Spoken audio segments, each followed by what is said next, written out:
Not everyone will understand your journey, and that's okay. Alam mo, hindi lahat ng tao maiintindihan kung bakit mo ginagawa yung mga ginagawa mo ngayon.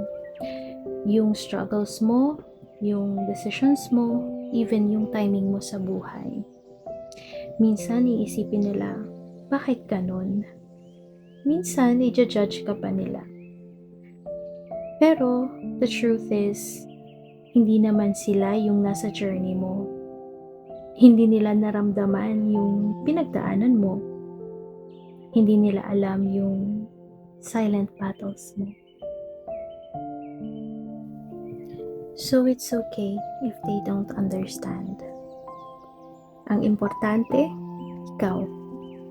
Alam mo kung bakit ka lumalaban. Just keep going. Stay true to your path. Because one day, everything will make sense. Kahit hindi sa kanila, kundi para sa'yo.